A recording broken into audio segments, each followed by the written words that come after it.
Libéral FM, le journal. Bienvenue dans cette édition du journal, messieurs et dames. Merci de nous suivre à Kinshasa, Mbandaka, Buta et Isero. Tout de suite, les sommaires. La reprise progressive des cours, les conditions des locaux et auditoires, le respect des gestes et barrières en milieu scolaire et universitaire étaient au centre d'une séance de travail à la primature autour du Premier ministre Sylvestre Ilunga-Ilunkamba. Vous suivrez le compte-rendu de cette réunion dans cette édition du journal avec le vice-premier ministre en charge de l'Intérieur. Et puis, Alphonse Ngoï Kassanji analyse la prémarche du Front commun pour le Congo à Kinshasa et à travers le pays. Vous l'écouterez dans un instant. Mesdames et messieurs, voilà tout pour les titres. Les détails, c'est tout de suite.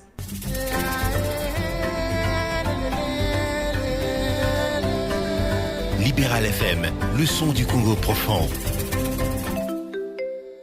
Je l'ai dit dans les titres, le Premier ministre et quelques membres du gouvernement ont eu une séance de travail à la primature sur les mesures de reprise d'activité dans le secteur de l'enseignement. Je vous propose de suivre le compte rendu avec les vice-premiers ministres et ministres de l'Intérieur. La réunion d'aujourd'hui était essentiellement focalisée sur les mesures de reprise d'activité dans le secteur de l'enseignement. C'est ainsi que du côté de l'enseignement supérieur et universitaire, dès aujourd'hui d'ailleurs, on a procédé à la désinfection des locaux dans toutes nos universités. Et à partir du 3 août, il y aura la reprise administrative. Et le 10 août, nous aurons la reprise des cours dans les promotions à faible effectif. Et plus essentiellement dans les années terminales. Quant au secteur de l'enseignement primaire, secondaire et technique, la reprise des cours sera effective, je voulais dire, à partir du 3 août. Et cela concerne les classes terminales de primaire et de secondaire. Voilà, nous devons retenir qu'il n'y aura pas d'année blanche au niveau du secteur de l'enseignement. Tout est mis en place pour que cette année puisse compter pour nos enfants. Et ce qui a récupéré, surtout au niveau de l'enseignement supérieur et universitaire, les services spécialisés sont en train de travailler pour essayer d'accommoder les calendriers académiques de sorte à ce que ce qui peut être repris soit programmé et qu'on réaménage les calendriers de sorte à ce que l'année ne soit pas blanche. Le Covid-19 fait encore parler de lui. Le commissaire provincial de la police ville de Kinshasa, le général Silvano Kasongo, déploie ses services dans les rues de Kinshasa, pour veiller au respect des mesures barrières telles que voulues par le chef de l'État Félix-Antoine Tshisekedi après la levée de l'état d'urgence sanitaire. On l'écoute. C'est pourquoi à partir de lobby, police partout et qu'on les contrôle. Na balabala parce que police est là qui m'a pongi. Toko contrôler eza na balabala eza la wapi. Toko tio na masque te to kangi ata na kati ya mutuka. Oza na masque te to kangayo. Oyo bache établissement privé, établissement officiel, public. Tout dispositif, le premier patient présenté comme testé positif au coronavirus sort de son silence et fait des révélations selon lesquelles il avait été forcé d'accepter ce statut. Célestine Massoudi revient ici sur cette affaire.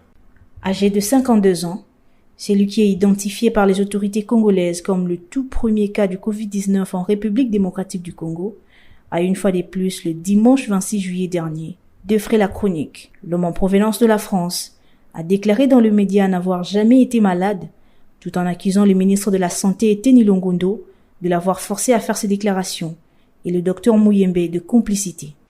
Peuple congolais, Zangaï Ndekonabino, bon, naza devant le micro, pour s'excuser, pour s'excuser, pardon, à Nyonso et les Kaki, parce que ba força kingai, qui n'a ndima, qui n'a pas maladie, et angwana na sala kindengwana, mais au fond naza na maladie. Otikala pe kozala malade. Natikala pe kozala malade te, natikala pe kozala na nini te. Muyemba sala kinga examen yaki toujours négatif na négatif. Muyemba tanga yaki, tanga kuti dossier na mesa alobi na ngani tanga confirma ki tanga na bengi na téléphone alobi na ngani non moi ngana kutaki dossier na mesa, c'est pour ça na confirma ki ngabi non mais abi na kotinda bat ba osalo examen, aye batindi pe bat ba sala examen et puis non négatif. Aye bien. Du côté du ministère de la Santé, cette version a été rejetée ce même dimanche. Une communication a été même annoncée dans les heures qui suivaient. Mais jusque-là, ni le ministère de la Santé, ni l'Institut national de recherche biomédicale, encore moins le docteur Muyembe Tanfoum, n'a officiellement fait une communication allant dans le sens de contredire ce propos. Quid de la véracité du coronavirus en République démocratique du Congo? Doit-on aller dans le sens de qui ne dit mot consent? L'épidémie du coronavirus en RDC étant accompagnée d'une crise de communication et d'une kyrielle de rumeurs, le président de la République, Félix-Antoine Tshisekedi, a insisté au cours des plusieurs réunions de Conseil des ministres sur la cohérence de la réponse, tant dans le volet administratif que dans les aspects purement médicaux. Comment se comportent les usagers de transport en commun après la levée de l'état d'urgence sanitaire? Les gestes barrières et la distanciation physique sont-ils respectés? Tentative de réponse à travers ces reportages que nous propose Yannick Mbouyamba.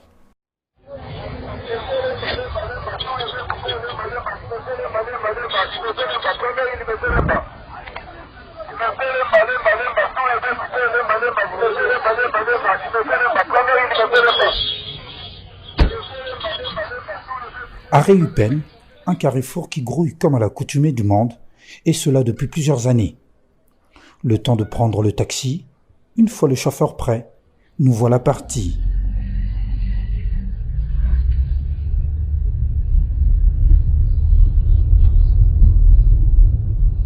Dans le taxi, malgré le port obligatoire du masque, au siège arrière, 3 passagers installés sans respect de la distanciation sociale, telle qu'est dictée par les autorités sanitaires du pays. Pour ces chauffeurs taxi, le port obligatoire du masque est suffisant pour se protéger contre cette pandémie. Le target oblige.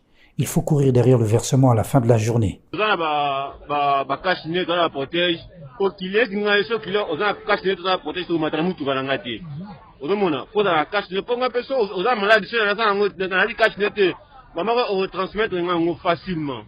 tous à droit, au moins, tous à 2 personnes. Quand nous se retrouvons, malgré tout, parce que c'est la mission effectivement, mais la minute effectivement, ça va matin. Ils sont tous responsables. Tous à la famille, tous les sacs. La 3 personnes, Une fois arrivés à Kitambo Magasin, nous nous sommes rendus auprès du docteur Jean-Pierre Makanda, médecin affecté à la riposte contre la pandémie du Covid-19 dans un centre non loin du quartier Montfleury. Lui, par contre, estime que le fait de s'asseoir 3 personnes au siège arrière est un grand risque qui pourrait faciliter la propagation de la pandémie. À mon avis, je pense que le risque n'est pas zéro, parce que dans cette matière, j'ose croire que la meilleure prévention, c'est se laver les mains. Est-ce que cette personne avec qui vous êtes ensemble, 3 ou confinés à 4, est-ce qu'il s'était lavé les mains? Est-ce que vous n'allez pas vous toucher? C'est ça aussi le problème. Donc, à mon avis, je pense que l'attitude n'est pas bonne. Il aurait fallu, par exemple, garder toujours les 2 personnes dans les taxis derrière, et ça va servir quand même d'une sorte de distanciation. Dans ce genre de situation, le port du masque ne suffit pas pour se protéger contre le Covid-19, estime Jean-Pierre Makanda. Parce qu'on dit que si on est à 3 derrière, il n'y a plus de risque. Est-ce que ces masques sont correctement portés? Donc là, il y a aussi un problème. Je veux juste croire qu'il faudra tout d'abord qu'on montre aux gens comment bien porter ces masques-là pour que ça ne puisse pas être un facteur de contamination pour les autres. Est-ce que ces masques-là, ce sont des masques qui sont conformes aussi? Là aussi, c'est autre problématique. En politique, la République démocratique du Congo vers une sérieuse crise politique. La coalition au pouvoir continue à battre de l'aile. Après la marche pacifique du Front commun pour le Congo le 23 juillet dernier, pour soutenir la Constitution et barrer la route à ce qu'il qualifie d'une autre forme de dictature, Ngoï Kassanji, cadre de ce même regroupement politique, a lors d'une tentative mise en garde à toute personne qui tenterait d'une manière ou d'autre à piétiner les lois du pays. On l'écoute. En coalition, une coalition républicaine qui respecte les lois du pays, en commençant par la loi fondamentale. Mais si une personne, qui qu'elle soit, s'évertue à piétiner les lois de notre pays, eh bien, nous allons nous opposer. Nous ne pouvons pas continuer éternellement à dénoncer cela. Nous allons nous opposer. Voilà pourquoi nous disons, voilà pourquoi le peuple est allé dans la rue. Voilà pourquoi le véritable peuple, le Congo profond, s'exprime maintenant. Quel dialogue? Parce que le peuple s'est exprimé. Vous savez que le Congo profond, le Congo, la population s'exprime par la voie des élections, des urnes. Il s'exprime au moyen des élections et au moyen du référendum. Cette constitution est l'expression du peuple. Et donc le peuple s'étant exprimé, a mis en place les institutions. Mais il y a les mécanismes pour pouvoir faire fonctionner ces institutions. S'il y a une personne, l'émanation de la population soit-elle, mais qui a juré de respecter la Constitution, qui ne le fait pas, eh bien, il y a les mécanismes. La population doit résister à toute personne, à quiconque veut imposer par la force quelque chose, par la puissance, utilisant mal le pouvoir public. Et donc, le peuple doit résister. Rendons-nous à présent à Bouta, au Ouélé, avant de terminer ce journal pour retrouver notre correspondant Franck Douabo qui revient sur la première campagne agricole dans cette partie du pays. Reportage.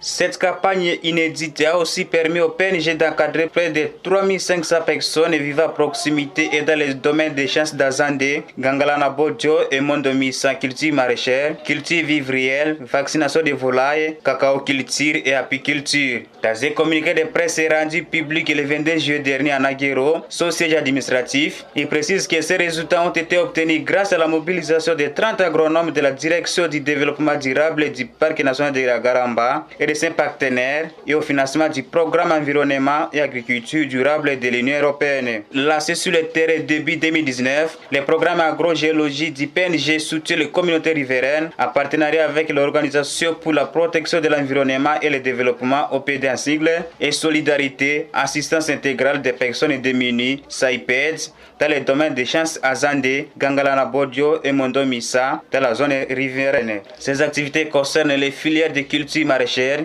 culture vivrière, petit élevage et santé animale, cacao culture, apiculture, pisciculture, carbonisation durable, palmier à huile et café culture. En 2019, le programme a obtenu des résultats encourageants dans les 5 premières filières citées. À culture maraîchère, l'objectif spécifique est d'intensifier le développement de cette filière dans la région. Les 95 bénéficiaires de 2019 ont été accompagnés de la production de plus de 60 tonnes aubergines, choux, ciboules, oignons et tomates. Pour les cultures vivrières, 300 VT producteurs ont travaillé sur l'arachide, les haricots et les maïs en les associant sur les mêmes parcelles afin d'améliorer les rendements et d'augmenter les rentabilités. En petit élevage et santé animale, la priorité est de moderniser l'activité et de réduire la mortalité des bétails. Des campagnes de vaccination des volailles ont été menées en faveur de 2696 bénéficiaires. En cacao culture, le parc souhaite structurer une filière de cacao biologique pour l'exportation et accompagne 168 cacaoculteurs. En pisciculture, il s'agit de moderniser l'activité en améliorant la conduite des riches et la commercialisation des miels. Les premiers résultats des filières maraîchères, vivrières et de chia ont permis aux bénéficiaires de générer un revenu total de 225 594 615 francs en 2019. Isiro, Franck Douabo pour Libéral FM. Voilà, mesdames et messieurs, ce qui met fin à cette édition du journal, mais avant tout, laissez-moi vous rappeler l'essentiel. La reprise progressive des cours, les conditions des locaux et auditoires, le respect des gestes barrières en milieu scolaire et universitaire étaient au centre d'une séance de travail à la primature autour du Premier ministre Sylvestre Ilunga Ilokamba. Vous l'avez suivi dans ces journaux. La reprise progressive des cours, les conditions des locaux et auditoires, le respect des gestes barrières en milieu scolaire et universitaire étaient au centre d'une séance de travail à la primature autour du Premier ministre Sylvestre Ilunga Ilokamba. Vous avez suivi dans cet journal les comptes rendus avec le vice-premier ministre en charge de l'Intérieur. Et puis, Alphonse Ngoï Kassanji analyse l'après-marche du Front commun pour le Congo à Kinshasa et à travers le pays. Vous l'avez écouté il y a peu. Mesdames et messieurs, ce journal est complètement bouclé. Il a connu les concours rédactionnels de Yannick Bouyamba, Célestine Massoudi. La partie technique était assurée par Flavien Tepa, Nestor Ngeleza et Ika Miongo. En leur nom, Germain Koukoudiantama, devant ces micros, vous dit merci de l'avoir suivi et bonne suite des programmes sur Libéral FM. Ce journal vous a été offert par Widal Fondation, tous ensemble pour l'épanouissement de tous.